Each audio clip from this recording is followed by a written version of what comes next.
I say let me go. The Russian soldier says shut your mouth and do your job.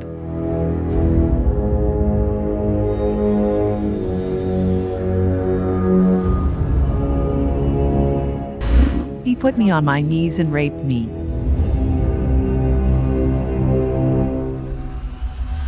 Here on this street lives a woman who was raped by the Russians and abused for a long time.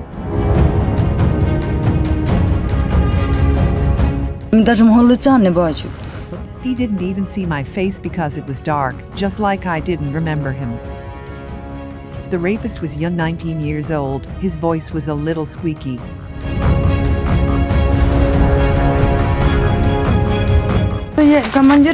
The commander explained to me our boys had been drinking. They want to have fun. I understood that something terrible would happen.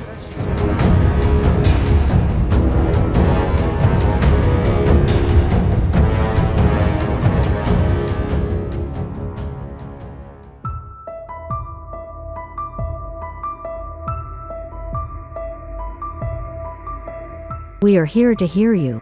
We are here to support and help.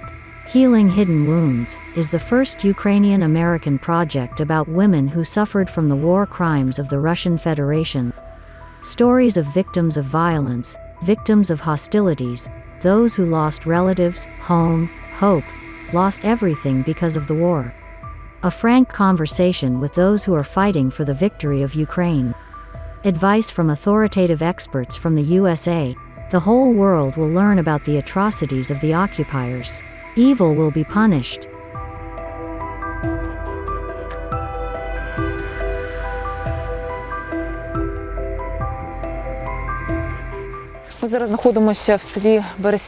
We are now in the village of Berestyanka, and it was here during the occupation that Russian soldiers committed the greatest atrocities. We are looking for her, Victoria, a 43-year-old woman who was sexually assaulted. Hello, my name is Ira. I am Victoria. She spent her whole life in this village, in this yard. A conscientious housewife, mother of 2 children. Here she and her husband were caught in the war. The occupiers came to this place for her. Somewhere around 11 in the evening, there was a knock on the door. I get up, open it. The same occupant and 2 others are standing. Their commander is senior.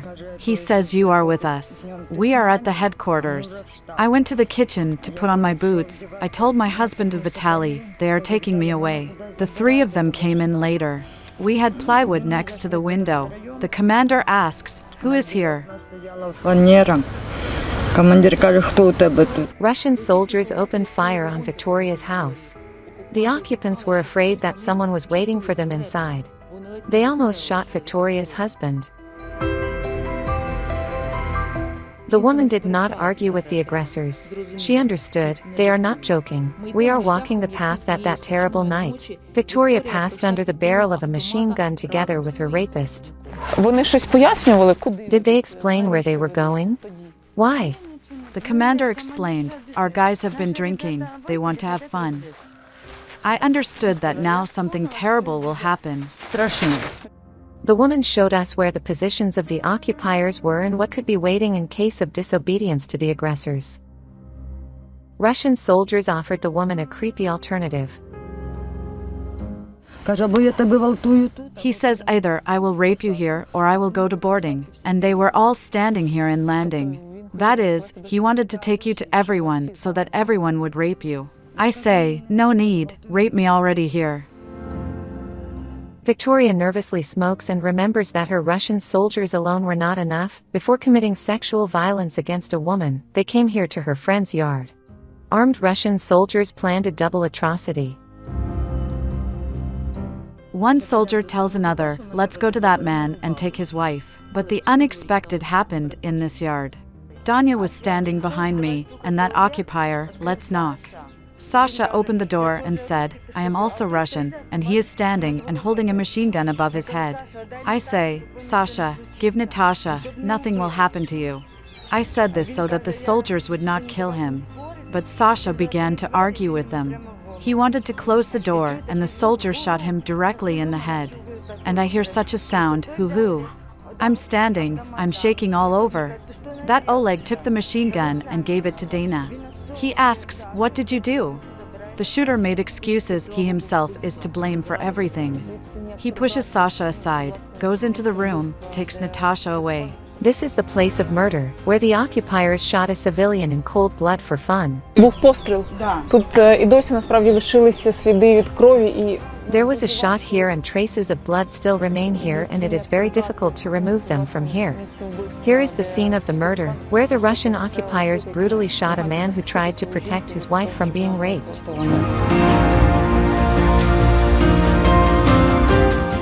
We are approaching the place where the Russian soldiers insulted Victoria and her friend. The owner of this estate left during the occupation.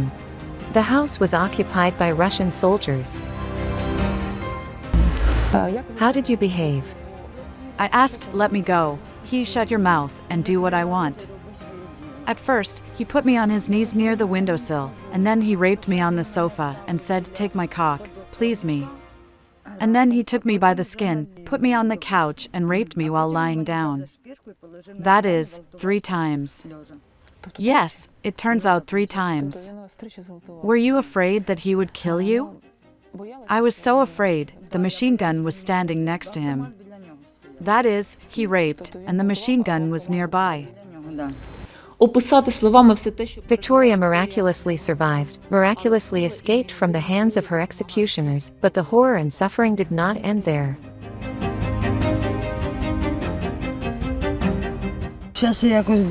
Now I have become somehow so cold to men. There, they touched, for example. They said hello. For me, it's kind of, I can't stand and hug. It's hard for me. That is, physical intimacy has become difficult for you. тобто фактично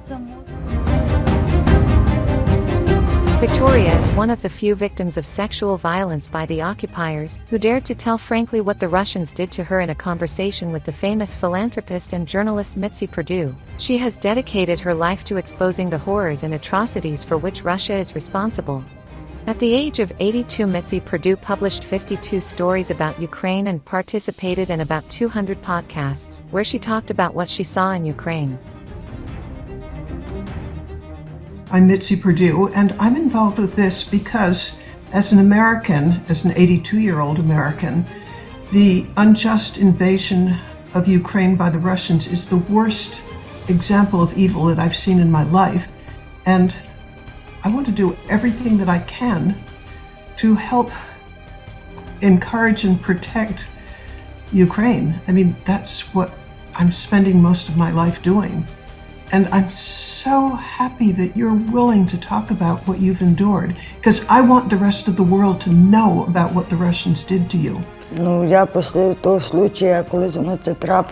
After I was raped, I said that I will not remain silent.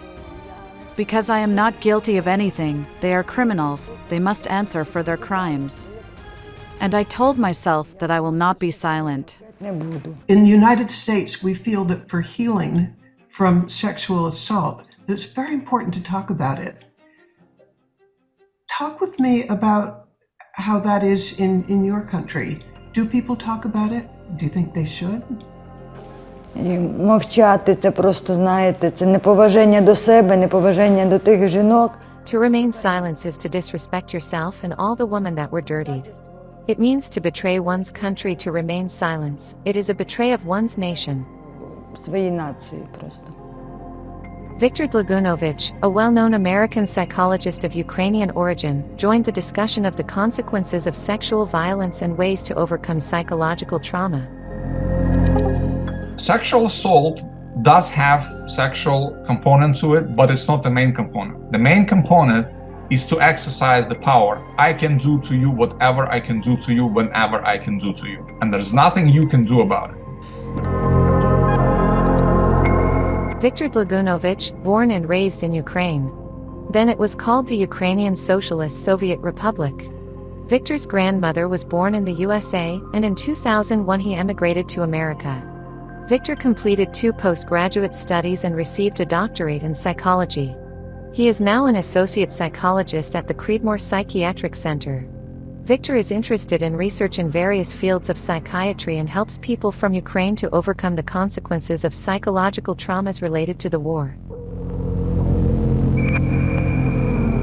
Victoria, how did you manage, how you were able to find psychological help? Якщо б, я ж кажу, не психологи, я б не вилізла. Without psychologists, I wouldn't have gotten out of this hole. It's like poison, it burns and rips me out in the middle. You want to spit it out, and you can't do it yourself until the doctor comes and cures you of this poison. Не прийде якийсь врач, і тебе не вилікує. Yes, it is way to go. It is a way to cure it, not to bottle it up, because bottled up emotions, they don't go away. And till that is brought to the surface and spoke about, and learning that, okay, so yes, it's horrible happened to me, but there are other people who have had the same experience. And that's like an approach of dialectical behavioral therapy, that number one, that would happen to you, number one, you can handle it. Number two, you're not alone. And number three, the others who had it worse than you and they survived. So it gives hope. Victoria said that psychologists in the form of a game reminded her of the simple everyday things she did before the tragedy. Hobbies, preferences, rest, and she gradually began to return to life. Talk with all of us about the reaction of your husband, your children, and the village where you live. Мене в той момент підтримав мій чоловік. My husband supported me at that time, and my children after the occupation. They said, "Mom, you are not alone. We love you and will support you. Everything will be fine." How did you manage to rejuvenate, to patch your relationships with your husband after what happened to you? Що не думати. Don't think about what happened to you. This is your husband. You married him for a long time. You have children from him. This is your family. You must be side by side. You should tell all your problems.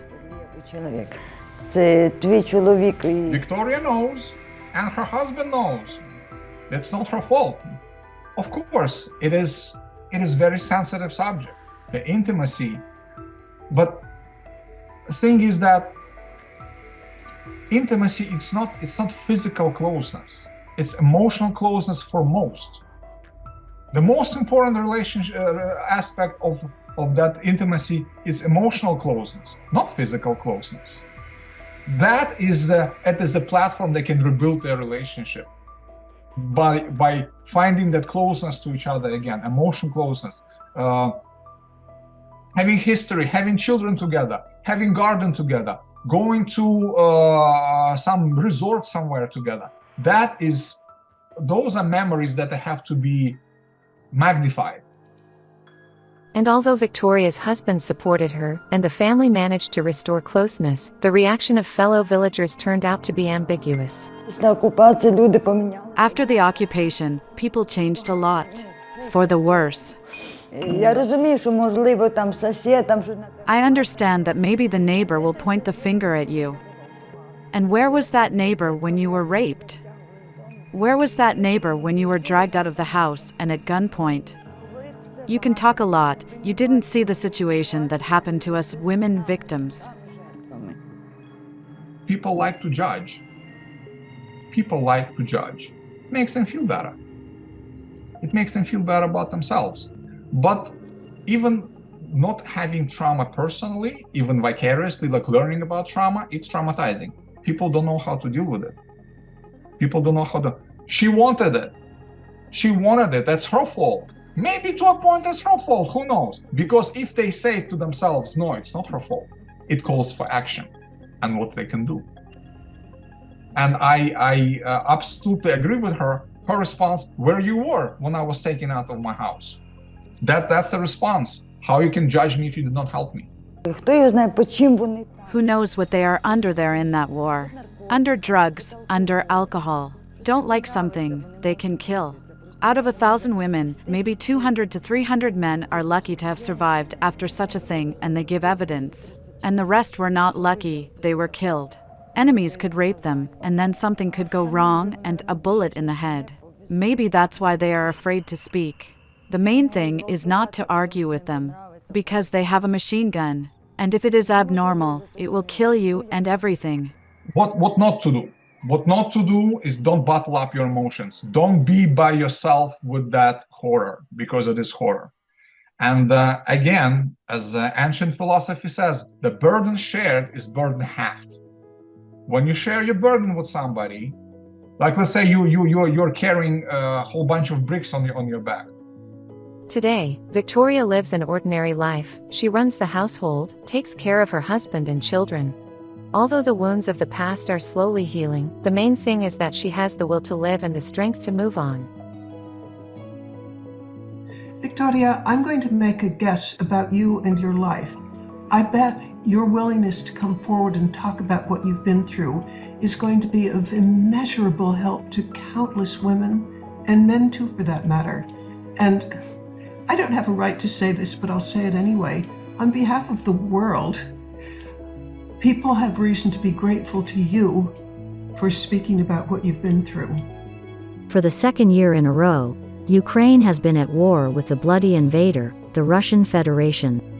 More than 1,300 civilians killed by the occupiers and more than 10,000 war crimes were recorded only in Kyiv region. But it is extremely difficult to name the exact number of rape victims. And we don't know how many more women are quietly suffering from what they have experienced, but we appeal to every survivor of violence. Do not be silent, share your grief. It will be easier for you.